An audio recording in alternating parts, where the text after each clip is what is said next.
ঐতিহাসিক ঘটনা এটা জানিবৰ কাৰণে আগ্ৰহী হৈ মোৰ ওচৰলৈ আহিছা। যিহেতু ইয়াচি কামিনী বা বাটলু কুঁৱৰী এই কাহিনীভাগ উদ্ধাৰ কৰা, লিখা আৰু সেই কাহিনী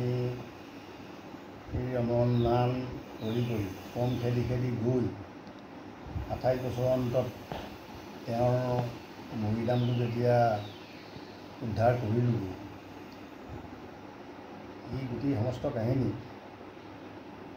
এনেকুৱা ধৰণৰ ৰোমাঞ্চকৰ যে বৰ্তমান সময়ৰ বুৰঞ্জীবিলাকৰ কাৰণেই, আনৰ কথা নকওঁৱেই, তেওঁলোকৰ কাৰণে সম্পূৰ্ণ অজ্ঞাত।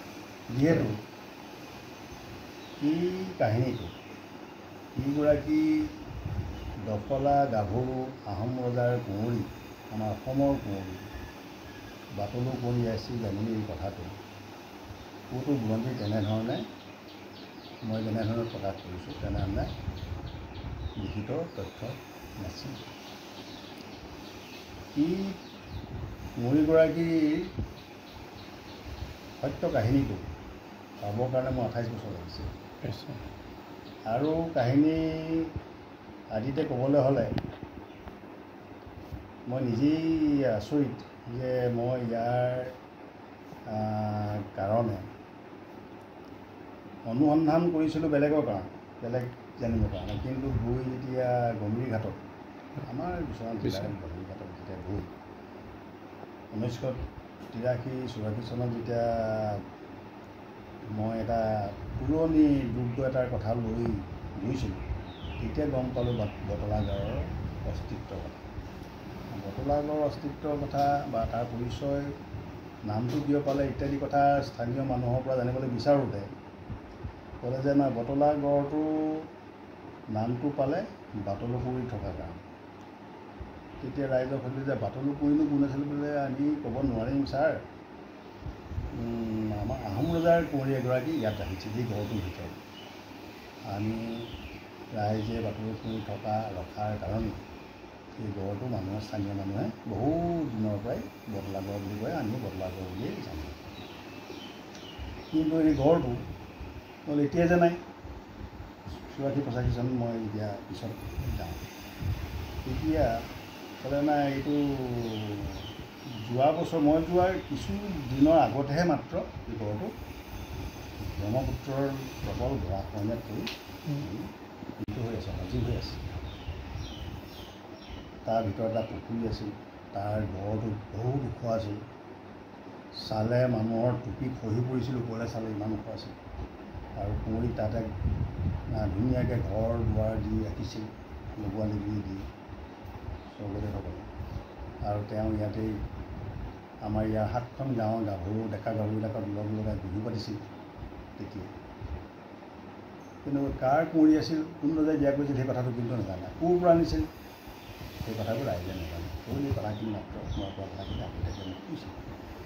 এই কথাখিনি গম্ভীৰঘাটৰ একেবাৰে খাচ খালী পুখুৰা অঞ্চল। তাৰপিছতে মই হেলেংগুৰি ইন্দ্ৰেশ্বৰ গগৈ ঘৰলৈ সাধাৰণতে মই যাওঁ কিবা কামৰ কাৰণে। তেওঁ ল'ৰা ছোৱালীকেইটা মই কলেজত, আমাৰ কলেজত বিশ্বনাথ কলেজত পঢ়িছিলোঁ। সেই সূত্ৰে তেওঁৰ ঘৰত নিমন্ত্ৰিত হৈ মই এবাৰ থাকোঁতে এই কথাটো কওঁতে তেখেতে ক'লে, এই ছাৰ বোলে আমি যে বাটলু কুঁৱৰী বুলি যে ক'লে, আমি তাত ইয়াচি কামিনী বুলি কওঁ। সেই একে তেওঁৰ নাম ইয়াচি কামিনী, আৰু দফলাৰ গাভৰু আছিল, দফলাৰ ছোৱালী আছিলে আমাৰ সমুদায় ইয়াত। কিন্তু কোন স্বৰ্গদেৱে বিয়া কৰিছিলে এই কথাটো আমি নাজানো। কিন্তু তেওঁ মৃত্যুৰ পিছত, যেতিয়া তেওঁ বটলা ঘৰত তেওঁৰ মৃত্যু হয়, মৃত্যুৰ পিছত তেওঁ মৃতদেহটো এই গৰৈমাৰীতে য'ত মৰিদামটো য'ত বুলি নাই, তেতিয়াতো ওলোৱাই নাই, এই তেঁতুলবাৰী গৰৈমাৰী ফালেদি তেওঁ মৰিদাম দিছে। এই কথাটো আমাৰ ককা দেউতাই কৈ থৈ গৈছে। আমি সেইখিনিলৈকেহে জানো, তাৰ বাহিৰে আমি ক'ব নোৱাৰোঁ। বোলে আপুনি মৰিদামটো দেখিছে নেকি? ইন্দ্ৰেশ্বৰ গগৈ সোধাত ক'লে বোলে নাই, আমি ছাৰ বোলে আমি যোৱা নাই, চাবলৈ যোৱা নাই। আমি শুনিছোঁহে, আমাৰ ককা দেউতাহঁতে কৈছে, সেইটো সঁচা মিছা প্ৰমাণ চাবলৈ আমি যোৱা নাই। তেতিয়া মই বোলো ঠিক আছে, মই তেতিয়া তেনেকৈ এৰি দিলোঁ, দেখিলোঁ, শুনিলোঁ, আৰু ইমানতে গ'ল। সেইখিনিলৈকে জানিলোঁ যে মৰিদামটোও আছে। কথাটো কি কাহিনী নিচিনা কথাটোও কৈছে, সঁচা কথা নিচিনা, কিন্তু মানুহবিলাকে আচল কথাবোৰ জনা নাই, কোন তাৰপৰা বিচাৰিও চোৱা নাই কোনো। আৰু তেনেকৈ থাকিলে। মই তেনেকৈ থাকিলোঁ মোৰ নিজৰ নিজৰ কামত বেলেগ কামত ব্যস্ত থাকিলোঁ 2014 চনত এই চাউল যোৱা ঘটনাটো হৈছিল 14জন লোকক হত্যা কৰিছিলে হত্যা কৰিলে ৰামপুৰ মানে সীমান্ত পাৰ হয় অসম সীমান্ত এইটো কাৰণে মই অলপমান চেঞ্চিটিভ হোৱাৰ আছে তাৰ মানে কি মই অসম চৰকাৰৰ দ্বাৰা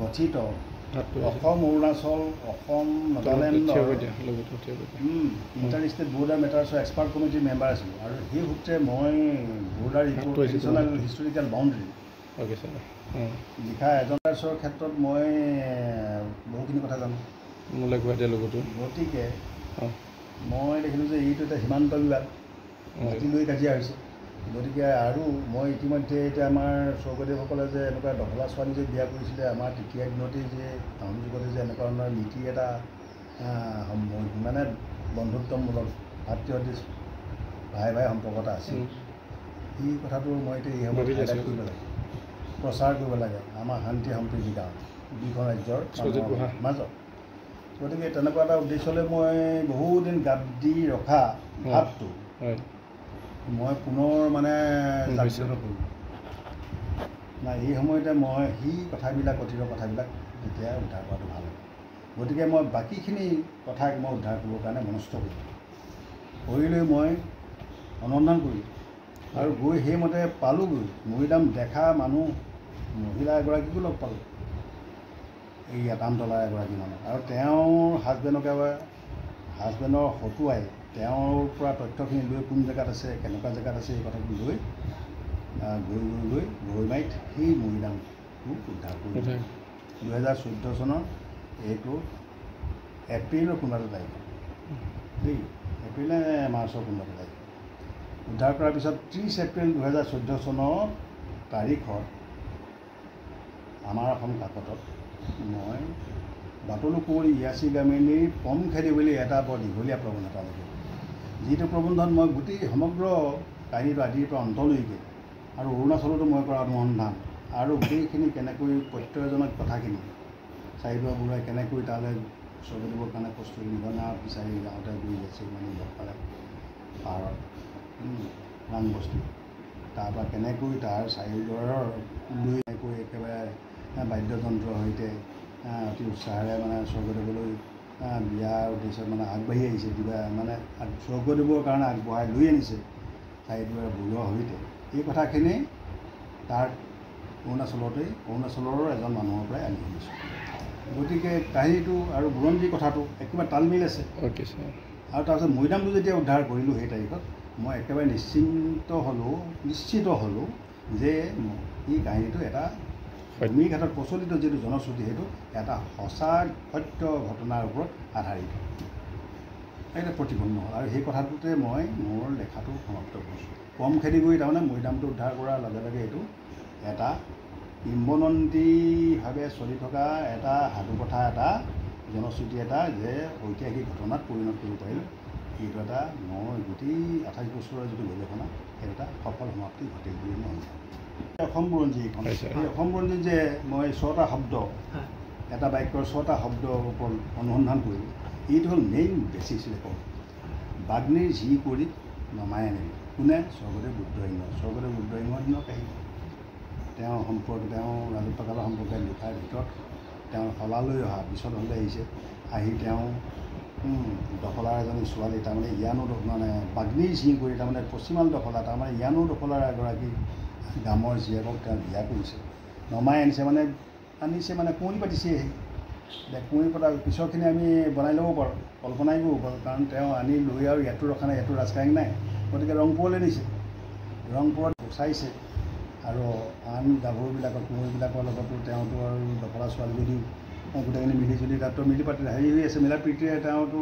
কুঁৱৰী হৈ আছে সা সন্মান লৈ এতিয়া মই পিছৰ কথাখিনি পিছৰ এটা প্ৰবন্ধন দেখিছোঁ যে ইয়াত কোনে ৰাখিব তেওঁতো নিয়াৰ পিছত এতিয়া বটলাগড় কেনেকৈ থাকে থকা কাহিনীটো এনেকুৱা যে যেতিয়া স্বৰ্গদেৱৰ মৃত্যু হ'ল তেতিয়া তেওঁ পুতেক শিৱসিংহ ৰজা হ'ল সেইটো 1714 চনত ৰজা হোৱাৰ লগে লগে তেওঁ যিবিলাক আগৰ মাহীমাক পিছৰজনক এই মাহীমাকবিলাকক কোঁৱৰীবিলাকক বেলেগ বেলেগ কাপোৰ দি তেওঁলোকক ভৰণ পোষণৰ কাৰণে কিছুমান খেল মেল দি ভাই ভাই এটা সম্পৰ্ক, কাৰণ দখলাবিলাকে প্ৰায় উপদ্ৰৱ কৰে নহয়। তেনেকুৱা ধৰণৰ এটা উদ্দেশ্য ৰাখি যাতে এটা আমাৰ বৈবাহিক সূত্ৰ এটা যাতে থাকে, সম্বন্ধ এটা থাকে, নীতিসুলভ এটা সম্বন্ধ থাকে, যাতে দুয়োখন পাহাৰ ভৈয়ামৰ মাজত যাতে এটা সমন্বয় সম্প্ৰীতি থাকে, ভাল ভাৱ অটুট থাকে, মৰম চেনেহ সদায় বৰ্তি থাকে। এইবিলাক উদ্দেশ্য লৈয়ে স্বৰ্গদেৱে এই দখলা কোঁৱৰীগৰাকীক বিয়া কৰিছে। এনেই আহোমজাবিলাকে অন্য জয়ন্তীয়া হওক, কছাৰীয়ে হওক, মুছলমানৰ বিয়া কৰোৱা নাই, উদাহৰণ নাই, বুৰঞ্জীত কোনো তথ্য নাই। এইটো তথ্যও একেবাৰে দুষ্প্ৰাপ্য তথ্য, যিটো মই পিতাইয়ে উদ্ধাৰ কৰি দিছে ৰাইজক।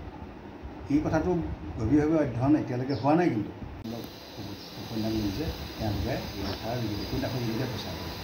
বাকী আমাৰ বুৰঞ্জীবিলাকে সিমান অনুসৰণ কৰা নাই, কৰা নাই, কাৰণ কৰিবলৈ তথ্য নাই নহয়।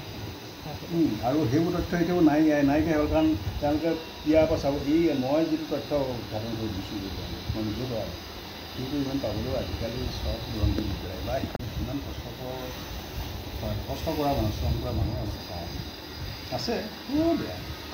উদ্ধাৰ কৰাৰ পিছত এতিয়া 14 চনতে উদ্ধাৰ, কিন্তু আজি তাৰিখলৈকে ছাৰ মৈদামখনৰ প্ৰতি অসম চৰকাৰৰ যিটো প্ৰতিভা, যিটো আগ্ৰহ থাকিব লাগে, কিন্তু সেইটো দেখা পোৱা নাই ছাৰ, কি ক'ব? এইটো ক্ষেত্ৰত ময়ো বৰ হতাশ হৈছোঁ, কাৰণ মই লেখাটোতে 14 চনৰ 30 এপ্ৰিলত লেখাটোতে মই লাষ্টৰ ফালে দি এটা কথা আহ্বান জনাইছিলোঁ কি যে এইটো কেৱল স্বৰ্গদেৱৰ এগৰাকী ৰাণীৰ সম্বন্ধ নহয়, এইটো পৰ্বত ভৈয়ামৰ সম্পৰ্ক, দুখন ৰাজ্যৰ মাজত এটা সম্বন্ধ। গতিকে এই সম্বন্ধ সম্প্ৰীতি এটা স্মৃতি হ'ব দিব এটা, ই সাধাৰণ মৈদাম হ'ব পাৰে, কিন্তু এটা সমন্বয় সম্প্ৰীতি দুখন ৰাজ্যৰ মাজত এটা স্মৃতি হ'ব, ইয়াক আমি জীৱিকা দিব লাগে। ইয়াৰ সৰ্বতোপ্ৰকাৰ উন্নয়ন সংৰক্ষণ ইত্যাদি কৰাৰ ক্ষেত্ৰত মই অসমৰ ৰাইজৰ আৰু চৰকাৰৰ দৃষ্টি আকৰ্ষণ কৰিছোঁ। মই ৰাতি থাকিব পাৰোঁ, মইতো নিজেতো লাগি আৰু এখন আবেদন জনাইতো মই বুজিব নোৱাৰোঁ। গতিকে আবেদন জনোৱাৰ ভিতৰতে এপিল কৰাৰ ক্ষেত্ৰত ৰাইজৰ ফালৰ পৰা অন্ততঃ এই দুগৰাকীয়ে অন্ততঃ দুখন হিষ্টৰিকেল নভেল লিখিলে, তাৰ যোগেদি যিখিনি পাৰে তেওঁলোকে প্ৰচাৰ কৰিছে। আমাৰ এইফালৰ হৈছে MP, কোনো তেওঁলোকৰ কাৰণ নাই। বিশেষকৈ MLA জনৰ বিশেষ দায়িত্ব আছে। MLA জনৰ এৰিয়াটোত কি কি হিষ্টৰিকেল মনুমেণ্টছ আছে, এইটো দায়িত্বটো প্ৰধানকৈ কাৰ থাকে, সেইবিলাক জিলিকাই ৰখাটো কাৰ থাকে, MLA জনৰ, MP জনৰ। কিন্তু সেই MLA MP বিলাকৰ মাটিৰ লগত সেইবিলাক কথা সম্পৰ্ক আছে নে নাই, তেওঁলোকৰ সেইখিনি আইডিয়া আছে হ'লে বেয়া পাব।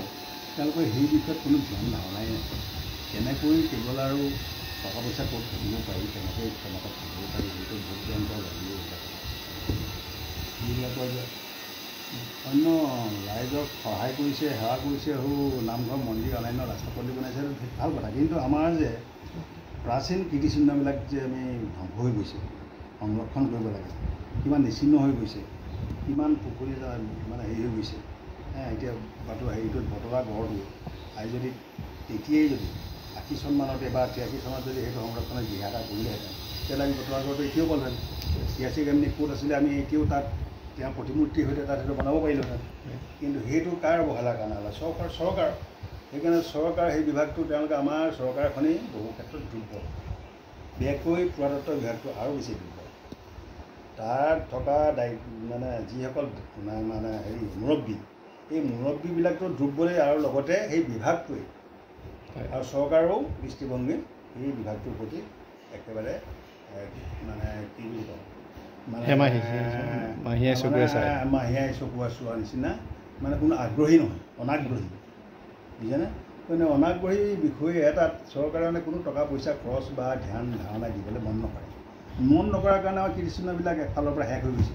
আমি অতীতক লৈয়েতো বৰ্তমান থাকিব লাগিব। গতি যে অসমৰ গতি যে এইটো হৈছে, অসমৰ অস্তিত্ব যে এতিয়া ৰক্ষাৰ কাৰণে আমি যে ভাবিব লগা হৈছে, আনে যে আমাক গ্ৰাস কৰি আহিছে, আমাৰ নিজৰ অস্তিত্ব জীয়াই থাকিবৰ কাৰণে আমি যে চিঞৰি বাখৰি থাকিব লগা হৈছে।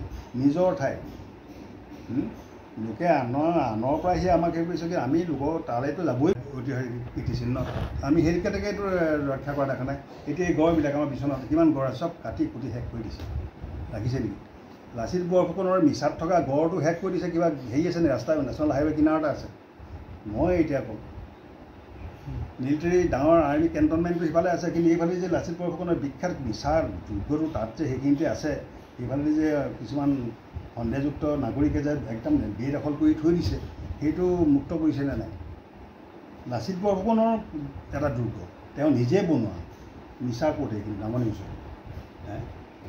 এই হ'ল এতিয়া এয়াচিকে মানে মানুহে বৰকৈ ব্যৱহাৰ কৰা নাই। অন্য এতিয়া মই গৈ হেৰিয়াত হোৱা হ'লে, টিভিত হোৱা হ'লে যদি অলপ ফ'কাছ কৰিলে মানুহে হয়তো জানিলেহেঁতেন, কিন্তু মই চাৰিআলি বিশ্বনাথ চাৰিআলিত থাকোঁ, গহপুৰৰ ভিতৰৰ সৰু তেতন পুখুৰীৰ ওচৰৰ গৰৈমাৰীত এটা মৈদাম এটা আছে, সৰু মৈদাম এটা, সেইটো কি গুৰুত্ব কোনে দিব গুৰুত্ব? তেওঁলোকে আকৌ টাউনৰ কথাখিনিকে টাউনৰ পলিটিজনকে আনি আৰু তেওঁলোকে সদায় বহুৱাই বহুৱাই কথাখিনি কৈ আৰু তেওঁলোকে জানে আন মানুহে নাজানে, এনেকুৱা ধৰণৰ কথাবিলাক ক'বলৈ চেষ্টা কৰে। কিন্তু আমিওতো বহুখিনি কাম কৰিছোঁ, কোনেও নজনা কথাবিলাকতো আমি উদ্ধাৰ কৰিছোঁ। মই সেইটো দাবী কৰিব পাৰোঁ। সম্পৰ্কে দংগম নহয় বা নেজানে, উপলব্ধি নাই, সেইটো জাতিটো জাতি নেকি? নিজৰ জাতি ই নিজৰ পূৰ্বপুৰুষৰ কীৰ্তিক চিনি নাপায়, নিজৰ মাটি বাৰী সীমা চিনি নাপায়। সেই পুত্ৰ সন্তান সেইবিলাক কি উপযুক্ত, সেই উপযুক্ত পিতৃ উপযুক্ত সন্তান হয়নে নহয়? আমাৰ পূৰ্বপুৰুষৰ উপযুক্ত আছিল, দেশ ৰক্ষা কৰিছিল, সেইমতে কীৰ্তিচিহ্ন ৰক্ষা কৰি থৈ গৈছে, আমাক দি থৈ গৈছে, কিন্তু আমি তাক ৰক্ষাই কৰিব পৰা নাই। চিনিটো নাপাওঁৱেই, কোনে কেতিয়া বনাইছিলে সেইটোতো পোৱাই নাই, কোনোমতে আমি উদ্ধাৰ কৰি দিছোঁ, কথা অনেক কষ্ট কৰি, কিন্তু সেইটো বস্তু পোৱাৰ পিছতো আমাৰ চৰকাৰখনৰে হওক, তাৰ MLA হওক, স্থানীয় প্ৰশাসনৰে হওক, জিলা প্ৰশাসনৰে হওক বা ৰাইজৰে হওক, কোনো চেতনা নাই।